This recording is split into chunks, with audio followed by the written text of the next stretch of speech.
ನಮ್ಮೂರಿನ ಯುವ ನಾಯಕ ಕಾಂಗ್ರೆಸ್ ಇದರಲ್ಲಿ ಸಮಾಜ ಸೇವೆ ಮಾಡ್ಕೊಂಡು ಬಂದು ಗುರುತಿಸಿ ಇವತ್ತೊಂದು ಪ್ರಾಧಿಕಾರದ ಅಧ್ಯಕ್ಷರು ಮಾಡಿದ್ದಾರೆ. ಇದು ಬಹಳ ಖುಷಿ ಇದೆ, ಅಷ್ಟೇ ಜವಾಬ್ದಾರಿ ಕೂಡ ಇದೆ ನನ್ನ ಮೇಲೆ. ಖುಷಿಗಿಂತ ಇದು ನಿಭಾಯಿಸ್ಕೊಳ್ಳುವಂಥದ್ದು ಬಹಳ ದೊಡ್ಡ ಹುದ್ದೆ, ಅದು ಬಹಳ ದೊಡ್ಡ ಜವಾಬ್ದಾರಿ ನನಗೆ ಕೊಟ್ಟಿದ್ದಾರೆ. MLA ಸಾಹೇಬರಿಗೆ ಮತ್ತು ಅನಿಲ್ ಅಣ್ಣವ್ರಿಗೆ ಅಭಿನಂದನೆ ಸಲ್ಲಿಸಬೇಕು ಊರಿನ ಪರವಾಗಿ. ಏನು ನಾವು ನಗರ ಇದು ಬೆಳೀತಾ ಇದ್ದೇವೆ, ಈ ನಗರವನ್ನ ಯೋಜನಾಬದ್ಧವಾಗಿ ನಿರ್ಮಿಸಿದ್ರೆ ಮುಂದೆ ಅಭಿವೃದ್ಧಿ ಒಳ್ಳೆ ರೀತಿ ಅಭಿವೃದ್ಧಿ ಕಾಣ್ತದೆ.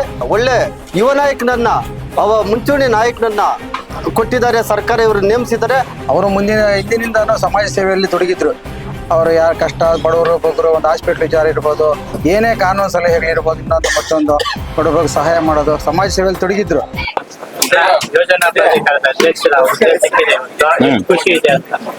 ಇದು ಬಹಳ ಖುಷಿ ಇದೆ, ಅಷ್ಟೇ ಜವಾಬ್ದಾರಿ ಕೂಡ ಇದೆ ನನ್ನ ಮೇಲೆ.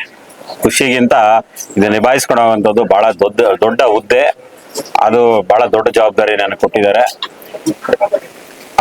ಶಾಸಕರು ಕೊತ್ತೂರು ಮಂಜಣ್ಣವರು, ವಿಧಾನ ಪರಿಷತ್ ಸದಸ್ಯರಂತ ಅನಿಲ್ ಅಣ್ಣವರು, ಇನ್ನೊಬ್ಬ ವಿಧಾನ ಪರಿಷತ್ ಸದಸ್ಯರಾದಂಥ ನಜೀರ್ ಅಹಮದ್ ಸಾಹೇಬರು, ನಮ್ಮ ಜಿಲ್ಲಾ ಉಸ್ತುವಾರಿ ಮಂತ್ರಿಗಳಾದಂಥ ಬೈರತಿ ಸುರೇಶ್ ಅಣ್ಣವರು, ನಮ್ಮ ಕಂದಾಯ ಮಂತ್ರಿಗಳಾದಂಥ ಕೃಷ್ಣ ಬೈರೇಗೌಡರು, ಎಲ್ಲಕ್ಕಿಂತ ಮಿಗಿಲಾಗಿ ನಮ್ಮ ರಾಜ್ಯದ ಮುಖ್ಯಮಂತ್ರಿಗಳು, ಉಪಮುಖ್ಯಮಂತ್ರಿಗಳು ನಮ್ಮ ಮೇಲೆ ಒಂದು ನಂಬಿಕೆ ಇಟ್ಟು ಇವತ್ತು ಯೋಜನಾ ಪ್ರಾಧಿಕಾರದ ಅಧ್ಯಕ್ಷರಾಗಿ ನನ್ನನ್ನು ನೇಮಕ ಮಾಡಿದ್ದಾರೆ. ಶಾಸಕರು ಯಾವ ರೀತಿ ಅಭಿನಂದನೆ? ಶಾಸಕರು ಅಭಿನಂದನೆ ಬಹಳ ಉತ್ತಮವಾಗಿ ಸಲ್ಲಿಸಿದ್ದಾರೆ ನನಗೆ. ಅವರೇ ಫೋನ್ ಮಾಡಿ ಬಹಳ ಒಳ್ಳೆ ಕೆಲಸ ಮಾಡ್ಕೊಂಡು ಹೋಗ್ಬೇಕಪ್ಪ, ಒಳ್ಳೆ ಇದರಲ್ಲಿ ನಿನಗೆ ಜವಾಬ್ದಾರಿ ಕೊಟ್ಟಿದ್ದೀರಿ, ನಾವೆಲ್ಲ ನಂಬಿಕೆ ಇಟ್ಟು ನಿನಗೆ ಒಂದು ಒಳ್ಳೆ ದೊಡ್ಡ ಸ್ಥಾನವನ್ನು ಕೊಟ್ಟಿದ್ದೀರಿ, ಅದನ್ನ ಉಳಿಸ್ಕೊಂಡು ಹೋಗ್ಬೇಕಂತ ಹೇಳಿದ್ರು. ಶಾಸಕರು ಯಾವ ತರ ಕಾರ್ಯನಿರ್ವಹಿಸ್ತಾ ಇದಾರೋ, ಭ್ರಷ್ಟಾಚಾರ ರಹಿತ ಏನು ಇವತ್ತು ಕೋಲಾರಲ್ಲಿ ಅವ್ರು ಕಾರ್ಯನಿರ್ವಹಿಸ್ತಾ ಇದ್ರು, ಅವ್ರ ಹಾದಿಯಲ್ಲೇ ನಾವು ಕೂಡ ಆ ಕೆಲಸಗಳನ್ನು ನಿರ್ವಹಿಸ್ಕೊಂಡು ಹೋಗ್ತೀವಿ. ಯೋಜನಾ ಪ್ರಾಧಿಕಾರ ಒಂದು ದೊಡ್ಡ ಹುದ್ದೆ, ಅದನ್ನ ಸಂಭಾಳಿಸೋದು ತುಂಬಾ ಕಷ್ಟ ಆಗ್ತಿರ್ತದೆ. ತಮಗೆ ಯಾವ ರೀತಿ? ಇಲ್ಲ, ಈಗ ಅದನ್ನ ನಾನು ಸಂಭಾಳಿಸ್ತೀನಿ ಅಂತ ನಂಬಿಕೆ ಇಟ್ಟವರು ನನಗೆ ಕೊಟ್ಟಿರೋದು. ಈಗ ನಮ್ಮ ಸ್ನೇಹಿತರು ಹೇಳ್ದಂಗೆ ಬೆಂಗಳೂರಿಗೆ 60-70 ಕಿಲೋಮೀಟರ್ ದೂರದಲ್ಲಿದೆ ಇದು. ಬಹಳ ಅಭಿವೃದ್ಧಿವಂತ ಇದೆ. ವೇಮಗಲ್ ಆಗ್ಬೋದು, ನರಸಾಪುರ ಆಗ್ಬೋದು, ಒಕ್ಲೇರಿ ಆಗ್ಬೋದು. ಈಗ ಒಂದು 5-10 ವರ್ಷದಲ್ಲಿ ಹೊಸಕೋಟೆ, ನರಸಾಪುರ ಕೂಡ ಎಲ್ಲ ಒಂದೇ ಆಗೋಗಿ ಅಲ್ಲಿ ಮೆಟ್ರೋ ಕೂಡ ಬರುವಂತ ಚಾನ್ಸ್ಗಳು ಜಾಸ್ತಿ ಇದೆ. ಈಗ ಇಂಥ ಇದರಲ್ಲಿ ಕ್ರಮಬದ್ಧವಾಗಿ ಬೆಳವಣಿಗೆ ಆಗ್ಬೇಕು, ಅಭಿವೃದ್ಧಿ ಆಗ್ಬೇಕು ಅನ್ನೋ ದೃಷ್ಟಿಯಿಂದ ಸರ್ಕಾರ ಅದನ್ನ ಗುರುತಿಸಿ ವೇಮಗಲ್ ನರಸಾಪುರ ಯೋಜನಾ ಪ್ರಾಧಿಕಾರನ ಮಾಡಿದ್ದಾರೆ. ಅವರು ಏನು ಕ್ರಮಬದ್ಧವಾಗಿ ಏನು ಇದ್ ಮಾಡಿ ಅವ್ರ ಕಾನೂನುಗಳಂತೆ ಸಲಹೆಗಳು ಏನ್ ಕೊಡ್ತಾರೋ ಅದ್ರ ಪ್ರಕಾರವಾಗಿ ನಾವು ಅದನ್ನ ನಡ್ಸ್ಕೊಂಡು ಹೋಗ್ತೀವಿ. ಸುದರ್ಶನ್ ಸಾಹೇಬರು ಬಹಳ ಹಿರಿಯರು, ಅವ್ರು ಕೂಡ ಈ ಒಂದು ನನ್ನನ್ನ ಮಾಡೋ ವಿಚಾರವಾಗಿ ಸಂಪೂರ್ಣವಾಗಿ ಬೆಂಬಲ ಕೊಟ್ಟಿದ್ದಾರೆ. ಈಗ ನಾಳಿದ್ದು ಹೋಗಿ ಅವರ ಆಶ್ರಮದ ಕೂಡ ತಗೊಂಡು ಬರ್ತೀವಿ. 3 ಜನ ಸದಸ್ಯರು ಮಾಡಿದ್ದಾರೆ. ಈಗ 3 ಜನ ಸದಸ್ಯರು ಕೂಡ ಎಲ್ಲ ರಾಜಕಾರಣವಾಗಿ ಇದ್ದಂತವ್ರೆ ಮತ್ತು ಒಳ್ಳೆ ಅನುಭವಿಗಳಿದ್ದಾರೆ. ಒಬ್ರು ಬಿ ನಾಗಣ್ಣವರು, ಅವ್ರ ಮಾಜಿ ಗ್ರಾಮ ಪಂಚಾಯತ್ ಅಧ್ಯಕ್ಷ, 2005ರಲ್ಲೇ ಅವ್ರ ಮಾಜಿ ಗ್ರಾಮ ಪಂಚಾಯತ್ ಅಧ್ಯಕ್ಷರಾಗಿದ್ದಾರೆ ವೇಮಗಲಲ್ಲಿ, ಅವರು ಕೂಡ ಅನುಭವ ಇದೆ.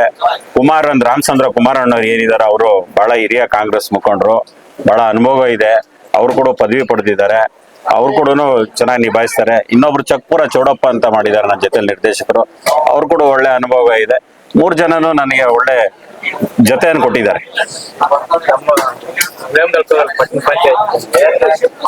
ಮೈತ್ರಿ ಸರ್ಕಾರ ಇರುತ್ತೆ, ತಮಗೆ ಯಾವ ರೀತಿ ಬ್ಯಾಲೆನ್ಸ್ ಮಾಡ್ತೀರಾ ಅಂತ ಅವ್ರನ್ನ ವಿಶ್ವಾಸ ತಗೊಂಡು? ಅಲ್ಲ, ಎಲ್ಲರನ್ನೂ ವಿಶ್ವಾಸ ತಗೊಂಡು ಹೋಗ್ತೀರಿ. ಯೋಜನಾ ಪ್ರಾಧಿಕಾರಕ್ಕೆ ಅಧ್ಯಕ್ಷನ ಮಾಡೋದು ಕಾಂಗ್ರೆಸ್ ಪಕ್ಷಕ್ಕೆ ಮಾತ್ರ ಅಲ್ಲ, ಇದು ಎಲ್ಲಾರ್ಗು, ಬಿಜೆಪಿ ಅವ್ರಿಗೂ ಅಧ್ಯಕ್ಷನೇ ನಾನು, ಕಾಂಗ್ರೆಸ್ ಅವ್ರಿಗೂ ಅಧ್ಯಕ್ಷನೇ, JDS ಅವ್ರಿಗೂ ಅಧ್ಯಕ್ಷ. ಯೋಜನಾ ಪ್ರಾಧಿಕಾರ ಸರ್ಕಾರ ಮಾಡೋದು ಎಲ್ಲಾರ್ಗು ಸೇರಿನಿ. ಎಲ್ಲಾರನ್ನೂ ಜೊತೆ ಕರ್ಕೊಂಡು ಹೋಗ್ತೀರಿ. ಬಿಜೆಪಿ ಅವ್ರನ್ನೂ ಜೊತೆ ಕರ್ಕೊಂಡು ಹೋಗ್ತೀರಿ, JDS ಅವ್ರನ್ನೂ ಜೊತೆ ಕರ್ಕೊಂಡು ಹೋಗ್ತೀರಿ, ಕಾಂಗ್ರೆಸ್ ಅವ್ರನ್ನೂ ಜೊತೆ ಕರ್ಕೊಂಡು. ಈ ಕಾಂಗ್ರೆಸ್ ಒಂದಕ್ಕೆ ಯೋಜನಾ ಪ್ರಾಧಿಕಾರ ಅಧ್ಯಕ್ಷ ಅಂತ ಮಾಡಿಲ್ಲ. ತಮ್ಮನ್ನ ಹೇಗೆ ಸಂಪರ್ಕ ಮಾಡ್ಬೋದು? ನಾನು ನಿಮಗೆ ಗೊತ್ತಿರಬೇಕು, ನಿಮ್ಮ ರಾಘವೇಂದ್ರ ಅವ್ರಿಗೂ ಗೊತ್ತಿರ್ತದೆ. ನನ್ನ ಫೋನ್ ರಾತ್ರಿ 12 ಗಂಟೆಯಲ್ಲಿ ಫೋನ್ ಮಾಡಿದ್ರು ತೆಗಿತೀನಿ, 1 ಗಂಟೆಯಲ್ಲಿ ಫೋನ್ ಮಾಡಿದ್ರು ತೆಗಿತೀನಿ. ನನಗೆ ಯಾರಾದ್ರೂ ಸಂಪರ್ಕಿಸಿದ್ರೆ, ನನಗೆ ಇಂಥ ಕಷ್ಟ ಅಂತ ಬಂದ್ರೆ ಅವ್ರಿಗೆ ಇಮಿಡಿಯೇಟ್ ಆಗಿ ಸ್ಪಂದಿಸ್ತೀನಿ. ನೀವು ಜನನ್ನೇ ಕೇಳ್ಕೊಬಹುದು. ಇವೆಲ್ಲ ನಾನು ಜನರ ಮಧ್ಯೆ ಇರೋದಕ್ಕೆ ಇಂಥ ಹುದ್ದೆನ ಕೊಟ್ಟಿರೋದು. ಕಚೇರಿ ನರಸಾಪುರ ರಸ್ತೆಯಲ್ಲಿ ಪುರಳ್ಳಿ ಶ್ರೀನಿವಾಸ ಅವರ ಬಿಲ್ಡಿಂಗ್ ಅಲ್ಲಿ 1ನೇ ಮಹಡಿಯಲ್ಲಿ ತಗೊಂಡಿದ್ದಾರೆ. ಈಗ ಅಧಿಕೃತವಾಗಿ ಕಚೇರಿ ಒಂದು 8-10 ದಿನದಲ್ಲಿ ಆಫೀಸ್ ರನ್ ಆಗುತ್ತೆ. ಇಲ್ಲೇ ವೇಮಗಲಲ್ಲೇ ಕಚೇರಿ ಪ್ರಾರಂಭ ಆಗುತ್ತೆ. ಅದಕ್ಕೆ ಒಂದು ಕಮಿಷನರ್ನ ಕೊಡ್ತಾರೆ, ಅಂದ್ರೆ ಸಹ ಕಾರ್ಯದರ್ಶಿನ ಒಬ್ಬರನ್ನ ಕೊಡ್ತಾರೆ ಸರ್ಕಾರದಿಂದ. ಒಂದು FDA ಹುದ್ದೆ, ಒಂದು SDA ಹುದ್ದೆ, ಆಮೇಲೆ ಒಂದು ಕಂಪ್ಯೂಟರ್ ಆಪರೇಟರ್ ಎಲ್ಲ ಇರ್ತಾರೆ. ನಾವು ಶಕ್ತಿ ಮೀರಿ ಕೆಲಸ ಮಾಡ್ತೀರಿ. ಅವ್ರ ಸದಸ್ಯರು ನನ್ನ ಜೊತೆ ಅವರು ಅವ್ರಿಗೆ ಏನು ಹೇಳೋದಿಲ್ಲ, ನಾವೆಲ್ಲ ಸೇರಿ ಜೊತೆಯಾಗಿ ಏನಿನ್ನು 3 ವರ್ಷ 2.25 ವರ್ಷ ಸರ್ಕಾರ ಇದೆ, ಎಲ್ಲ ಜೊತೆಯಾಗಿ ಇದ್ ಮಾಡೋಣ. ಇದು ಮೊದಲ ಬಾರಿ ಆಗಿರೋಂಥದ್ದು, ಇನ್ನು ಮೊದಲ ಬಾರಿ ಹೊಸ ಬೋರ್ಡ್ ಯೋಜನಾ ಪ್ರಾಧಿಕಾರ ಆಗಿರೋದು. ಈ ಹೊಸದಾಗಿರೋದ್ರಿಂದ ಹೊಸದಾಗಿ ಯಾವಾಗ ಪ್ರಾರಂಭ ಆಗಿದೆ, ಇದನ್ನ ಒಳ್ಳೆ ರೀತಿಯಲ್ಲಿ ತಗೊಂಡು ಹೋಗ್ಬೇಕು ನಾವು. ಈ ಒಳ್ಳೆ ರೀತಿಯಲ್ಲಿ ತಗೊಂಡೋಗಿ ಅವ್ರ ಸಹಕಾರನೂ ಮುಖ್ಯ ಇರ್ತದೆ, ನಮ್ಮ ಶಾಸಕರ ಸಹಕಾರನೂ ಮುಖ್ಯ ಇರ್ತದೆ, ಇನ್ನ ವಿಧಾನ ಪರಿಷತ್ ಸದಸ್ಯರ ಸಹಕಾರನೂ ಮುಖ್ಯ ಇರ್ತದೆ, ನಮ್ಮ ಉಸ್ತುವಾರಿ ಮಂತ್ರಿಗಳ ಸಹಕಾರನೂ ಮುಖ್ಯ ಇರ್ತದೆ.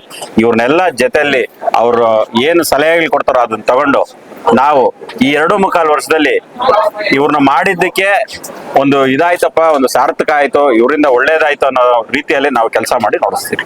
ಕೊನೆಗೆ ನಮ್ಮೂರಿನ ಜನನೇ ನನಗೆ ಶಕ್ತಿ. ಇಲ್ಲಿ ಇವ್ರು ಶಕ್ತಿ ಕೊಟ್ಟಿರೋದಕ್ಕೆ ನಾನು ಕೋಲಾರವರೆಗೂ ರಾಜಕಾರಣ ಮಾಡ್ಕೊಂಡು ಹೋಗಿರೋದು. ಇಲ್ಲೇ ಶಕ್ತಿ ಇಲ್ಲ ಅಂದ್ರೆ ಎಲ್ಲೋ ಹೋಗಿ ರಾಜಕಾರಣ ಮಾಡಿ ಏನಿರ್ತದೆ. ನಮ್ಮ ಊರಿನ ಜನ ಇವತ್ತು ಬಹಳ ಖುಷಿಯಾಗಿದ್ದಾರೆ. ಒಂದು ದೊಡ್ಡ ಹುದ್ದೆ ನಮ್ಮೂರಿಗೆ, ಇನ್ನ ಈ ಊಟಗ್ರಹ ಎಲ್ಲ ಐತಂದ್ರೆ ಕೆಲವು ಜನಕ್ಕೆ ಗೊತ್ತಿರಲಿಲ್ಲ, ಅಂತ ಊರು ಗ್ರಾಮನ ಗುಡಿಸಿ ಇವತ್ತು ಒಂದು ಜಿಲ್ಲೆಯಲ್ಲಿ ಎಲ್ರಿಗೂ ಗೊತ್ತಾಗುವಂತ ಊರನ್ನ ಒಬ್ಬ ಸಾಮಾನ್ಯ ಮನುಷ್ಯನ, ಸಾಮಾನ್ಯ ಕಾರ್ಯಕರ್ತನ ಗುರುತಿಸಿ ಇವತ್ತು ನನ್ನನ್ನು ಅಧ್ಯಕ್ಷರು ಮಾಡಿದ್ದಾರೆ. ಅದು ನಮ್ಮ ಊರಿನ ಜನಕ್ಕೆ ಬಹಳ ಖುಷಿ ಆಗಿದೆ.